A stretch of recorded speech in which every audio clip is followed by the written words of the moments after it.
Hello. Hello. It's nearly the end of living in Monmouthshire, Yeah. isn't it? Yes, we're at that weird, everything seems totally strange stage. Not that everything doesn't normally feel slightly strange. Not with us. So we thought we'd have a look at some of the things that we've really enjoyed, some of the things that haven't worked quite as well as we'd hoped they might, and some of the things that we'll repeat in our new home. Absolutely.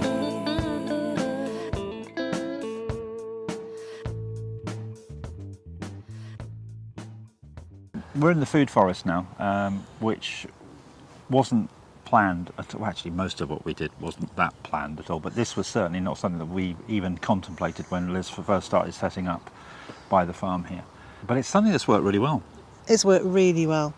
So I saw lots and lots of videos and read about the idea of mimicking a forest in its growth habitat, permanent planting, lots and lots of layers of planting, and it just seemed like such a good idea. So we've put in trees and shrubs and climbers and perennials, so there's a whole range of plants here. Some of them, like the buddleia here, are more for pollinators, as is the catmint. Isn't this a lovely colour? And it's huge. Yeah. So which is why we've got huge cats.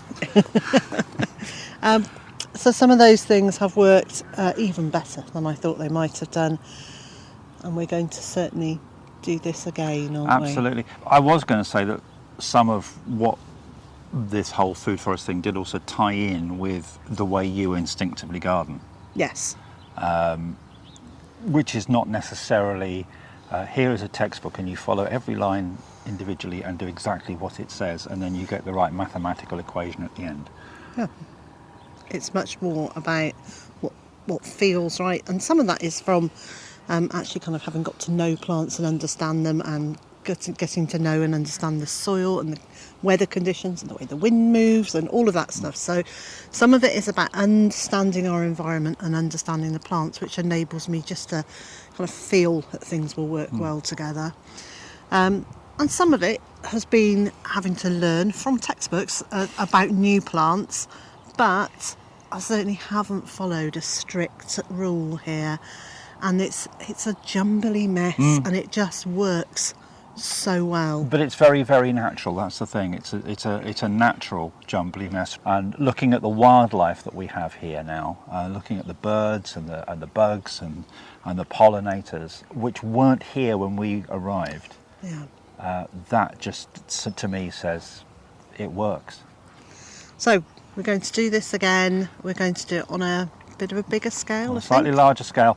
I think obviously, as Liz was just saying, that there is a lot of having to learn the area and the environment. So for the first 6 to 12 months, we are going to make a lot more mistakes. Yes. Than necessarily success. Well, hopefully we'll have some great successes, but we are going to make a lot more mistakes because we will be learning what the different environment we're going to be in means for the plants. Yes. And what works better there than here, and vice versa. In theory, we shouldn't plant anything for a year. We should just observe.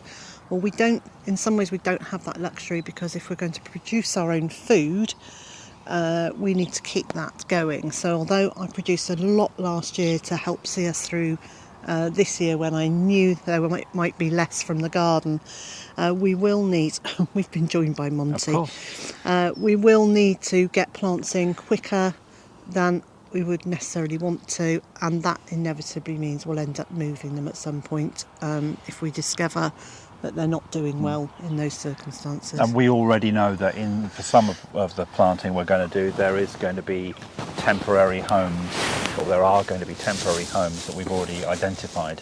Yes.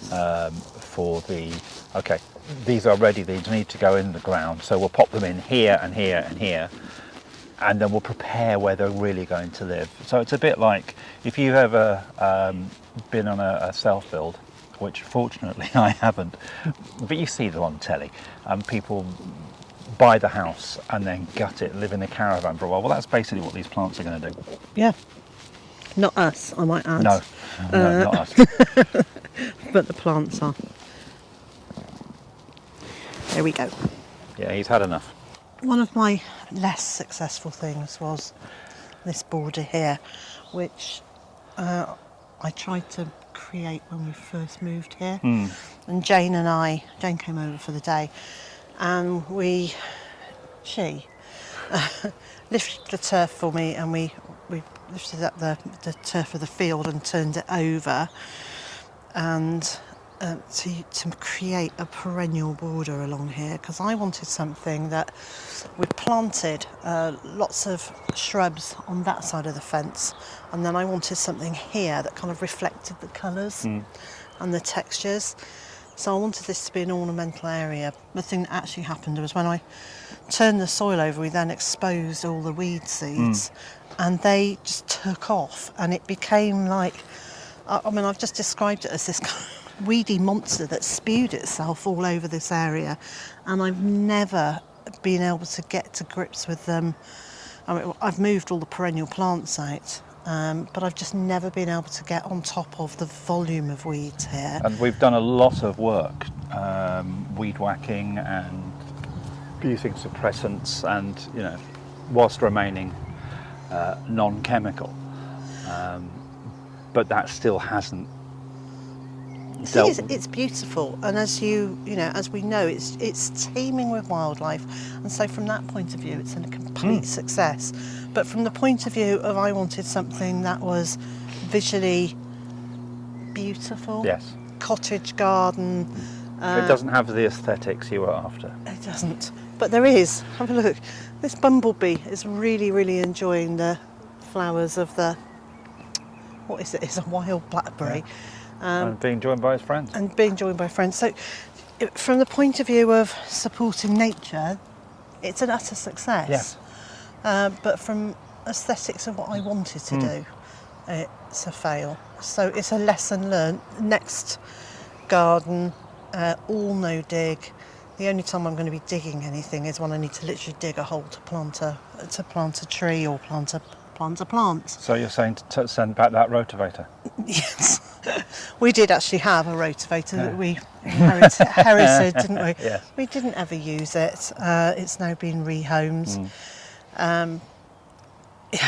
It's sat in our garage for 5 years, but anyway, it's gone somewhere to someone who does want to use it. But also, as when we first found out when we first moved here and started trying to dig in the soil as it was and broke 3 spades, I think we both felt we didn't really want to wreck a rotavator at the same time. No, and it was just So that was when we decided it really would be all no dig, and that's been really successful. Yeah. So this is one of my favourite areas of the garden, and I created the patrons' garden. Yeah. I didn't really know how successful this would be, and how much I would love it.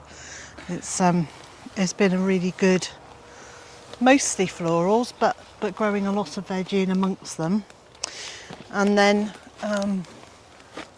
And then our really rather bizarre but rather wonderful twisted willow, which we've had to do a fair bit of surgery on, as you'll have seen. Yeah, each year we've lost chunks of it, haven't we? From the. You wouldn't know it to look at it. And it's looking really good. So I've got cuttings of this. Yeah. I've got plenty of cuttings of this, so we can have this in our new home. Yeah.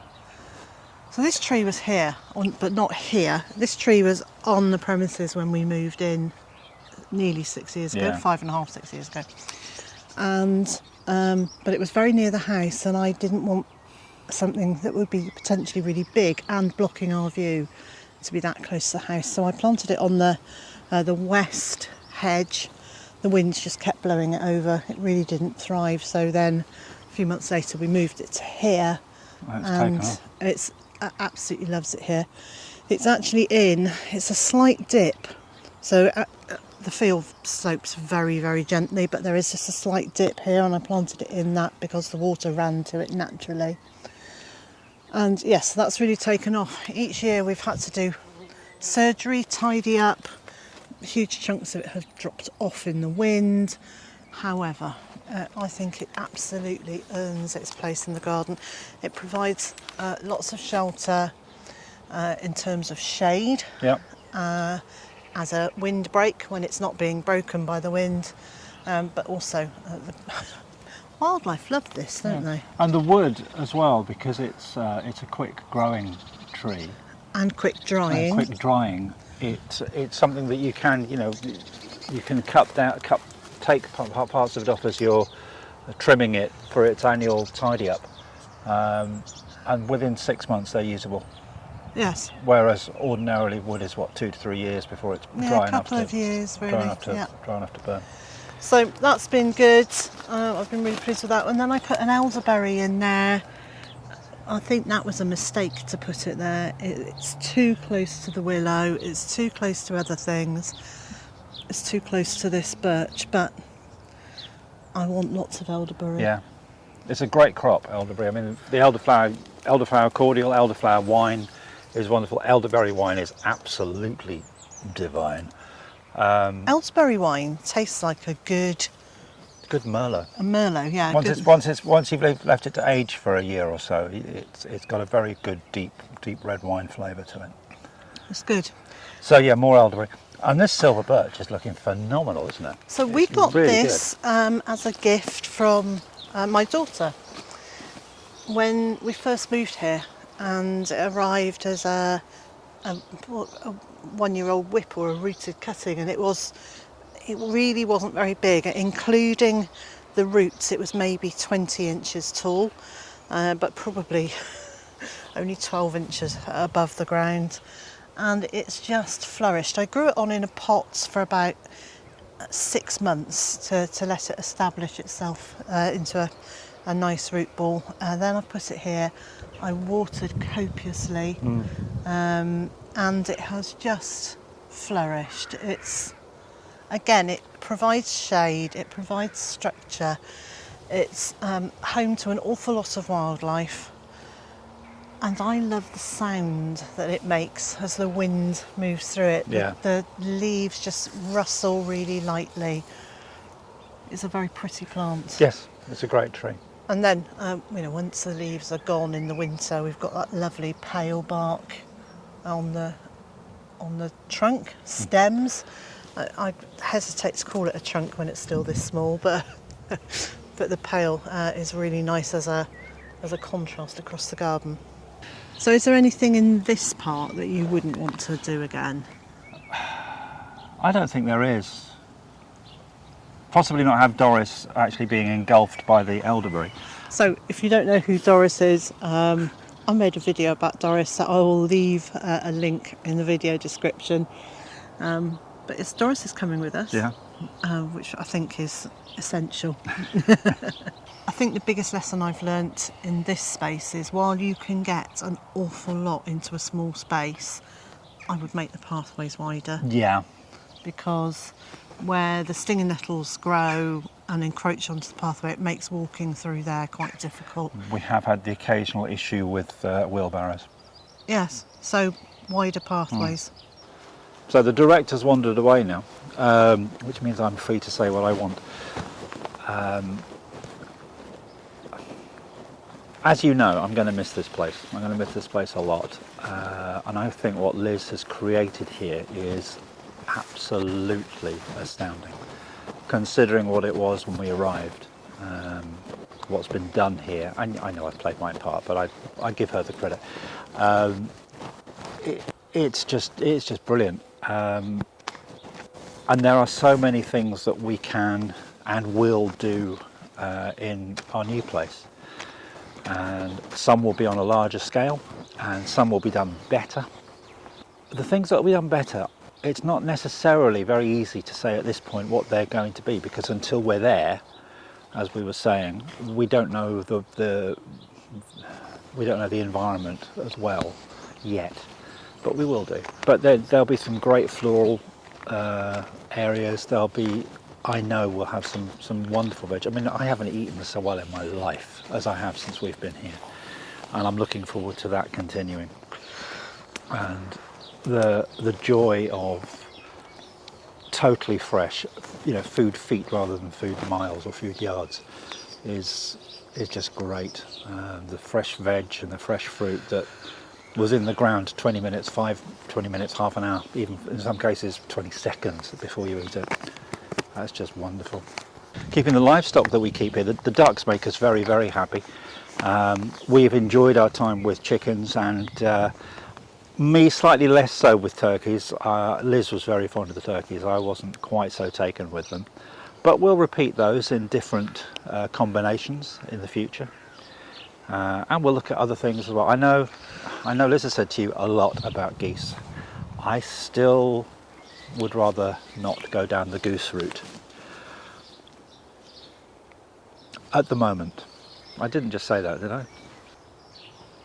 One other thing I'm going to miss. The skies here are wonderful, but I know that the skies in our new location are wonderful in a different way. I think that's the thing. When we came here, it was a very different beast to what it is now.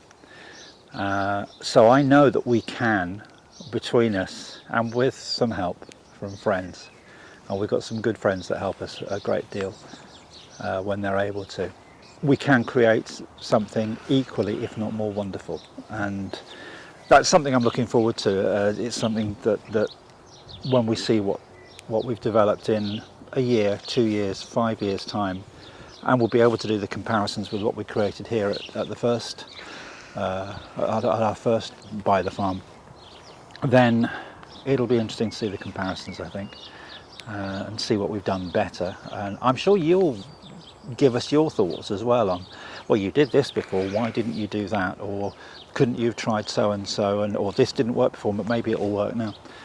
So your input will be valuable as well, and it's great that you're coming along with us and finding out what happens. What? Well, it's very scary just to leave him to talk. Yeah, she doesn't normally let me do that, except when it's on radio. Yep. And so, wherever you are in the world and whatever you've got planned for today, I hope it's a good one. And I also hope that you'll join us again after the break. Bye.